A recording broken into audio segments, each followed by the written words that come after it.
Hello दोस्तों, कैसे आप सब। तो हम लोग आज सेट 3 लगाएंगे जनरल साइंस का। वीडियो अच्छा लगेगा तो लाइक करिएगा, कमेंट करिएगा, शेयर एंड सब्सक्राइब करके बेल आइकन को दबा के रखिएगा ताकि आपके पास नोटिफिकेशन टाइम टू टाइम पहुंचता रहे। तो चलिए, हम लोग 50 क्वेश्चन ऑलरेडी लगा चुके हैं। आज 51 नंबर से शुरू करेंगे। तो चलिए क्लास शुरू करते हैं।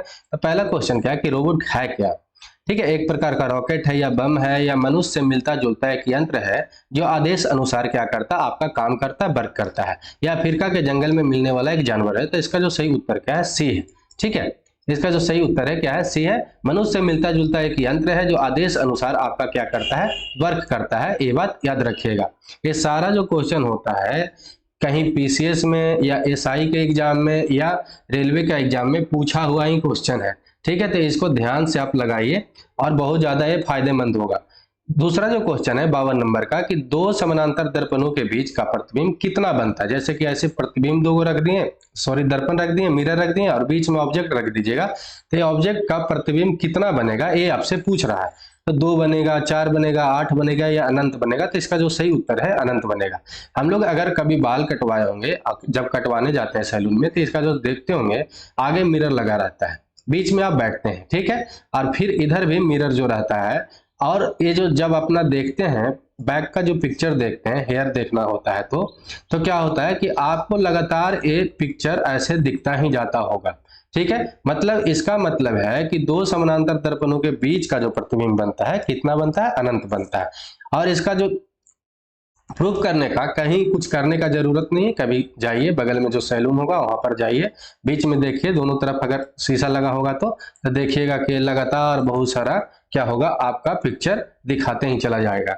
ठीक है, तो अगला जो क्वेश्चन क्या है कि जब कोई जहाज नदी से समुद्र में प्रवेश करता है तो उसका क्या होता है। ऊपर उड़ जाता है, नीचे धंस जाता है, या स्तर के कोई बदलाव नहीं होता है, या उपयुक्त में से सभी सही है। तो इसका जो सही उत्तर क्या है, ऊपर उड़ जाता है। कारण क्या होता है, डेंसिटी। डेंसिटी क्या होता है, जो समुद्र पानी का होता है वो कम होता है किससे, नॉर्मल वाटर से। और जिसका डेंसिटी कम होगा, जिसका डेंसिटी क्या होगा, कम होगा, और जिसका डेंसिटी ज्यादा होगा, इससे क्या होगा, ये हमेशा ऊपर रहेगा। ठीक है, जिसका डेंसिटी कम होगा वो ऊपर रहेगा। जैसे देखते होंगे कि आप गिलास में एक पानी लीजिए, पानी से भर दीजिए और उसमें क्या करिए, 2-4 बूंद तेल डालिए, तो तेल जो होगा क्या होगा, आपका ऊपर दिखाई देगा। लेकिन वही जगह पर क्या करिए, एक कंकड़ या पत्थर डाल दीजिए या लोहा का टुकड़ा डालिएगा, तो क्या होगा, वह नीचे चलाएगा। तो इसका सिंपल सी मतलब क्या होता है कि तेल का जो डेंसिटी कम है वाटर से, लेकिन कंकड़ पत्थर या लोहा का जो डेंसिटी है ज्यादा है किससे, वाटर से, इसलिए वो नीचे जा रहा है और तेल जो है ऊपर आ रहा है। तो ठीक है, तो क्यों समुद्र में ऊपर चला आता है, तो डेंसिटी के कारण, क्योंकि खारा पानी का डेंसिटी कम होता है नॉर्मल वाटर से। ठीक, अगला जो क्वेश्चन है कि क्या कारण है कि गेंद गेंद जो है किसी ऊंचे स्थान पर अधिक उछलती है। तो पहला जो ऑप्शन है कि क्योंकि ऊंचे स्थान पर मैदान की अपेक्षा वायु दाब अधिक होती है। दूसरा जो ऑप्शन है क्योंकि ऊंचे स्थान पर वायुमंडल जो है विरल होता है, होने के कारण गेंद का प्रतिरोध सामना कम हो जाता है। अगला जो ऑप्शन है क्योंकि ऊंचे स्थान पर गुरुत्वाकर्षण बल है, जो ग्रेविटेशनल फोर्स है कम हो जाता है। क्योंकि ऊंचे स्थान पर जो चौथा ऑप्शन है वायुमंडल शुद्ध होता है। तो इसका जो सही उत्तर है सी है। हम लोग जानते हैं कि एफ इक्वल टू क्या होता है, ए में होता है। अगर ए नहीं रहेगा तो वहां पे जी रहेगा। ठीक है, और ऊंचाई पर जी क्या होगा, डिक्रीज हो जाता है। जी का वैल्यू ऐसे 9.8 मीटर पर सेकंड स्क्वायर होता है। ऊपर होने पर क्या होता है, ऊंचाई पर जाने पर क्या होता है कि जी का वैल्यू कम जाता है। कमने से क्या होता है कि ये जो फोर्स है, देखिएगा अगर जी का वैल्यू जैसे ही कमेगा तो क्या होगा, ये फोर्स जो है कम होने लगेगा, डिक्रीज होने लगेगा फोर्स भी। अब फोर्स डिक्रीज होने से क्या होता है, जो आकर्षण है वहां पे गुरुत्वाकर्षण का वो कमने लगता है, और उसके कारण क्या होता है कि बॉल जो है पटकाने पर उछलता ज्यादा है। ठीक है, ये बात याद रखिएगा। यहाँ पे आप पढ़ भी सकते हैं। ठीक है, अगला क्वेश्चन क्या है कि क्वांटिटी मतलब कि मात्रा के साथ निम्नलिखित में से कौन सा भौतिक गुण प्रभावित नहीं होता। भौतिक गुण की बात पूछ रहा है। ठीक है, तो आयतन है या कठोरता है या भार है या घनत्व है। तो इसका जो सही उत्तर क्या है, घनत्व है। आयतन भी देखिएगा कि अगर बदलता है, कठोरता भी बदलता है और वेट भी बदलता है, मास नहीं चेंज होता है, लेकिन जो है कभी इसमें प्रभावित नहीं होता है। ये बात याद रखिएगा। चलिए, अगला क्वेश्चन क्या है कि जो सूर्य की रोशनी है प्रिज्म से गुजरती है, तो बताइए निम्नलिखित में से कौन सा रंग अपवर्तन मतलब रिफ्रैक्शन सबसे अधिक होगा, इसमें से बताना है। ठीक है, तो इसमें नीला होगा या लाल होगा, नारंगी होगा या हरा होगा। तो इसका जो सही उत्तर क्या है, नीला होगा। क्योंकि सबसे ज्यादा जो अपवर्तन होता है सॉरी वो होता है आपका बैगनी, जिसको वायलेट बोलते हैं, ठीक है। और सबसे कम जो होता है वो होता है रेड होता है, ठीक है। तो ये बात याद रखिएगा। तो चलिए इसको देख लेते हैं। सबसे जो कम होता है वो रेड होता है, सबसे ज्यादा होता है जो वायलेट होता है, उसके बाद इंडिगो होता है और उसके बाद ब्लू होता है। ये दोनों ऑप्शन ना रहने के कारण क्या होगा, इसका सही जो उत्तर होगा क्या होगा, जो होगा आपका ब्लू होगा। ये बात याद रखिएगा।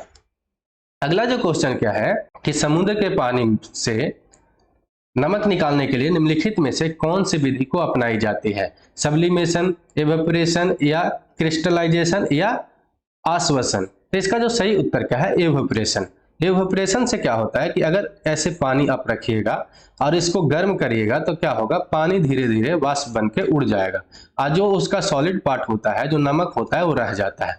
ठीक, ऐसे तो नहीं किया जाता है, लेकिन क्या होता है जो समुद्र का किनारा होता है उसका जब पानी ऐसे क्रॉस कर लेता है तो वहां पे बाउंड्री बना दिया जाता है और कुछ दिन के बाद ये एवेपोरेट होकर क्या होता है, धीरे धीरे यहाँ से पानी उड़ जाता है और नमक क्या रहता है, वहीं पे रह जाता है। नमक का अगर फॉर्मूला पूछे तो उसको NaCl होता है, इसको सोडियम क्लोराइड बोलते हैं। सब्लिमेशन कभी कभी पूछते रहता है कि ऊर्ध्वपातन है क्या, जब कोई ठोस जो होता है, सॉलिड जो होता है, डायरेक्ट गैस में परिवर्तन हो जाए तो उसको क्या बोलते हैं, सब्लिमेशन बोलते हैं। बिना लिक्विड में जाए जब कोई ठोस गैस में परिवर्तन हो जाए तो उसको ऊर्ध्वपातन या सब्लिमेशन बोलते हैं, ठीक है। ये बात याद रखिएगा। अगला जो क्वेश्चन क्या है कि जब कोई मनुष्य रोशनी से अंधेरे में घुसता है तो कुछ समय तक उसको कुछ दिखाई नहीं देता है, बाद में उसे दिखाई देना आरंभ होता है, क्योंकि पहला जो ऑप्शन है उसकी आंख की जो आइरिस होता है सिकुड़ती है, दूसरा जो है आंख की आइरिस फैलती है, तीसरा जो है आंख की लेंस और रेटिना की दूरी बढ़ जाती है, चौथा जो है आंख के लेंस की लंबाई बढ़ जाता है। पहले तो ये दोनों का गलत होगा, क्योंकि जो भी काम होता है आइरिस से होता है, ठीक है। तो आइरिस इसमें क्या होता है, अंधेरा में जाने पे फैलता है और जब आप लाइट में आते हैं तो क्या होता है, सिकुड़ जाता है, ठीक है। ये बात याद रखिएगा। तो अंधेरा में आप जाते हैं तो थोड़ा देर तक क्या होगा, आपको दिखाई नहीं देता होगा, बाद में दिखाई देने लगता है थोड़ा थोड़ा। तो इसका सिंपल से क्या होता है, आइरिस सिकुड़ा हुआ रहता है, फिर वो क्या करता है, एडजस्ट करता है, फैलता है और फिर आपको दिखना शुरू होता है। वीडियो अच्छा लग रहा हो तो like, comment, share and subscribe करते रहिएगा। अगला जो क्वेश्चन क्या है कि बिजली के हीटर में नाइक्रोम का धातु क्यों उपयोग में लाया जाता है? इसका प्रतिरोधकता अधिक होता है, या इसका गलनांक अधिक होता है, या इसमें अधिक शक्तिशाली विद्युत धारा प्रवाहित किया जा सकता है। तो ये जो है तीनों सही है, ठीक है। तो इसका सही उत्तर क्या हो जाएगा, डी है। ये तीनों सही है, प्रतिरोधकता भी ज्यादा होता है, गलनांक भी अधिक होता है और विद्युत शक्ति अधिक, विद्युत धारा प्रभावित किया जा सकता है अधिक से अधिक, इसलिए इसको उपयोग में लाया जाता है। अगला जो क्वेश्चन क्या है कि निम्नलिखित में से कौन सा विद्युत चुंबकीय तरंग का तरंगदैर्घ्य सबसे अधिक होता है? इलेक्ट्रोमैग्नेटिक वेव्स जो होता है इनमें से कौन ऐसा है जिसका सबसे अधिक होता है, ठीक है। तरंग मतलब वेव्स ज्यादा अधिक होता है, तरंगदैर्घ्य किसका अधिक होता है ये आपको बताना है। परावैंगनी किरणें का, सौर किरणें का, गामा किरणें का या अवरक्त किरणें का? तो इसका जो सही उत्तर क्या है, अवरक्त किरणें का। अवरक्त किरणें को ही इंफ्रारेड बोलते हैं, ठीक है। रेडियो तरंगे वाला अधिकतम तरंगदैर्घ्य वाली विद्युतीय चुंबकीय तरंग होता है। रेडियो तरंग होता क्या है, रेडियो तरंग ही इंफ्रारेड तरंग है। इंफ्रारेड को ही क्या बोला जाता है, रेडियो तरंग, मतलब सब पार्ट है रेडियो तरंग, ठीक है। तो ये न देकर ये दिया हुआ था तो वहां पर आंसर क्या हो जाएगा आपका, इंफ्रारेड हो जाएगा। इंफ्रारेड का मतलब खोज कौन किया था, तो विलियम हार्सले ने खोज किया था। सूर्य का जो किरण है अवरक्त तरंगों के कारण ही आपको टेम्परेचर को बढ़ाता है, ठीक है। और जो अवरक्त तरंगों का मतलब कि इंफ्रारेड का उपयोग टीवी का रिमोट में भी उपयोग में आता है। इतना बात इसके बारे में याद रखिएगा। चलिए अगला क्वेश्चन क्या है कि किस धातु का गलनांक सबसे अधिक होता है? तो ओसियम का होता है, टंगस्टन का होता है, या मोब्लिडियम का होता है, या एल्यूमिनियम का होता है? तो इसका जो सही उत्तर क्या है, टंगस्टन का होता है। टंगस्टन का जो गलनांक होता है 3422 डिग्री सेल्सियस होता है। कहीं कहीं पर आपको 3500 दिया होता है अप्रोक्स में, लेकिन एग्जैक्ट जो होता है 3422 होता है। आप भी याद 3500 कर सकते हैं, ठीक है। तो सबसे ज्यादा जो गलनांक किसका होता है, टंगस्टन का होता है। इसी के कारण इसको देखते होंगे ऐसे फिलामेंट बल्ब में लगा होता है। और सिंपल से क्यों होता है यूज, क्योंकि इसका गलनांक अधिक होता है, इसी के लिए इसको उपयोग में लाया जाता है। चलिए अगला जो क्वेश्चन क्या है कि सबसे हल्की धातु कौन सी है? लिथियम है, या लिथियम है या इरिडियम है या एल्यूमिनियम है या ओसिनियम है? तो इसका जो सही उत्तर क्या है? लिथियम है। ठीक है। अगला जो क्वेश्चन क्या है कि ध्वनि की गति सर्वाधिक होती है वायु में होती है या जल में होती है या निर्वात में या स्टील में होता है? ये 9th क्लास में एनसीईआरटी में पढ़ना है। साउंड में आप देखते होंगे कि ये सबसे पहले अगर पढ़े होंगे तो निर्वात में तो होता नहीं है, वैक्यूम में होता नहीं, क्योंकि साउंड को ट्रेवल करने के लिए सबसे पहला जो जरूरत है एक मीडियम की जरूरत है। ठीक है। जो वैक्यूम में तो मीडियम होता नहीं है। ठीक है। तो वैक्यूम में करेगा नहीं, तो उसके बाद क्या होता है कि सबसे ज्यादा जो ट्रेवल करता है वो सॉलिड पार्ट में करता है। सबसे तेज जो साउंड ट्रेवल करता है वो सॉलिड में करता है। तो इसमें सॉलिड कौन है? स्टील है। तो इसका जो सही उत्तर क्या हो जाएगा? स्टील हो जाएगा। उसके बाद क्या करता है? लिक्विड में करता है, वाटर में करता है। ठीक है। लिक्विड जैसे वाटर ये सब में आया करेगा। उसके बाद क्या करता है? गैस में करता है। ठीक। तो पहला जो मतलब सबसे ज्यादा करेगा सॉलिड में करेगा, फिर वाटर में या लिक्विड में करेगा, उसके बाद गैस में करेगा। और जहां यहाँ जो आंसर है सॉलिड के रूप में दिया हुआ आपका स्टील दिया हुआ है। दूसरा, पहला जो बात याद रखना है कि जो साउंड को ट्रेवल करने के लिए सबसे जो ज्यादा जरूरी है एक क्या होना चाहिए? मीडियम होना चाहिए। ये कभी भी वैक्यूम में ट्रेवल नहीं कर सकता है। ठीक। अगला जो क्वेश्चन क्या है कि जब किसी धातु को गर्म किया जाता है तो उसका घनत्व क्या होता है? बढ़ता है, कोई अंतर नहीं होता है, कम हो जाता है या उपयुक्त में से कोई नहीं? तो इसका जो सही उत्तर क्या है? कम हो जाता है। क्योंकि हम लोग जानते हैं कि density equal to mass by volume होता है। मास तो नॉन चेंजेबल है, लेकिन क्या होता है? वॉल्यूम। वॉल्यूम, अगर कोई वस्तु को गर्म करिएगा तो उसका वॉल्यूम इंक्रीज होगा। और जब भी कोई रेशियो में नीचे का चीज अगर इंक्रीज हो तो क्या होगा? उसका जो वैल्यू होगा क्या होगा? डिक्रीज होगा। जैसे कि यहाँ पर क्या है, मान लीजिए कि डेंसिटी है और इसका वैल्यू 10 है और पहले इसका वैल्यू 2 था, तो कितना होगा? 5 होगा। ये 10 है लेकिन इसका वैल्यू 10 है, इसका वैल्यू 5 होगा, तो इसका वैल्यू क्या होगा? कमेगा कि नहीं? नीचे का अगर पार्ट क्या होगा? बढ़ेगा। तो ऊपर का जो मेन वैल्यू जो निकल के आता है वो क्या होता है? डिक्रीज होता है। ठीक है। ये बात याद रखिएगा। अगला जो क्वेश्चन क्या है कि लाल रंग और गुलाबी रंग को दोनों का अगर मिलाइएगा तो कौन सा रंग निकल कर आएगा? वही पूछ रहा है। पीला, गुलाबी, काला या लाल? तो इसका जो सही उत्तर क्या है? काला निकल के आएगा। ठीक है। प्राइमरी, इसमें हम लोग पढ़ लेते हैं कि प्राइमरी जो 3 क्या होता है? प्राइमरी कलर होता है, 3 सेकेंडरी कलर होता है। वही दोनों को मिलाकर फिर बहुत सारा कलर बनाया जाता है। जो भी कलर बाकी दिखता है प्राइमरी और सेकेंडरी के बाद वो दोनों को मिक्स करके बनाया जाता है। प्राइमरी में 3 कलर कौन कौन होता है? तो रेड होता है, येलो होता है और ब्लू होता है। सेकेंडरी में कौन होता है? ऑरेंज होता है, ग्रीन होता है, वायलेट होता है। वायलेट को क्या बोलते हैं? बैगनी बोलते हैं। ये बात याद रखिएगा। 6 क्या होता है? आपका टर्सरी कलर होता है जो मिला मिलाकर बनाया जाता है। यहाँ पर अगर देखते होंगे तो लाल पीला मिलके क्या बनता है? नारंगी बनता है।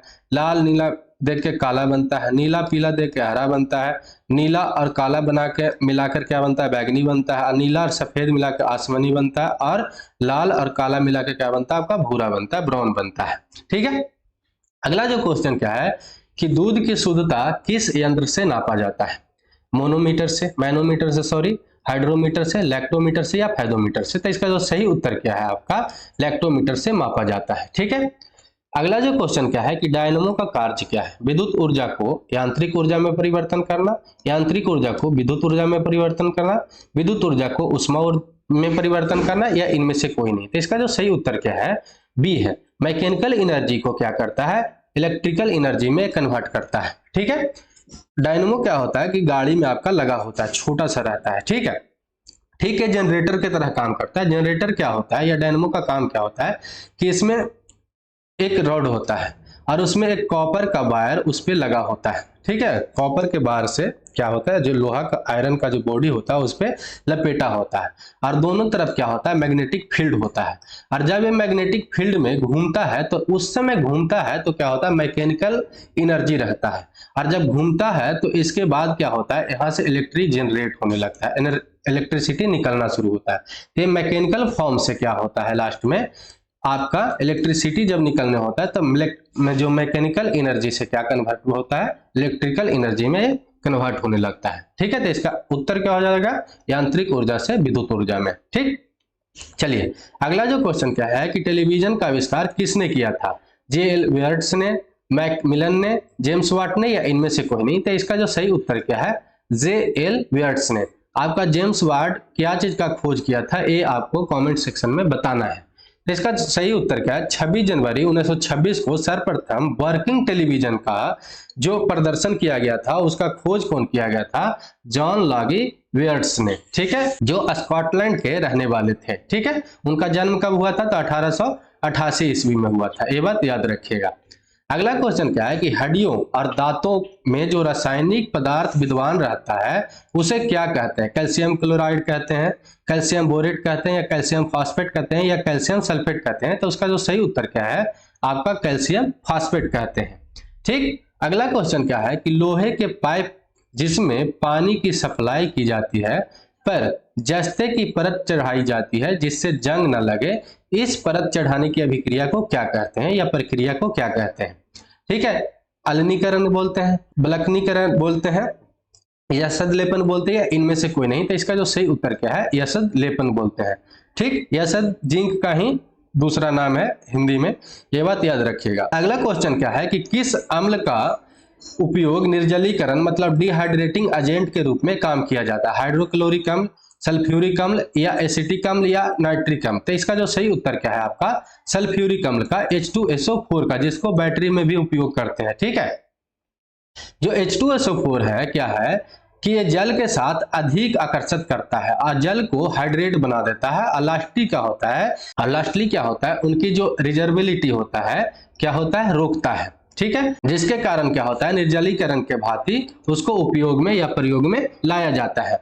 अगला क्वेश्चन क्या है कि विलेय या विलयन से पृथक किया जाता है, सोल्यूट या सोलवेंट से पृथक किस तरह से किया जाता है? ये आपको पूछ रहा है।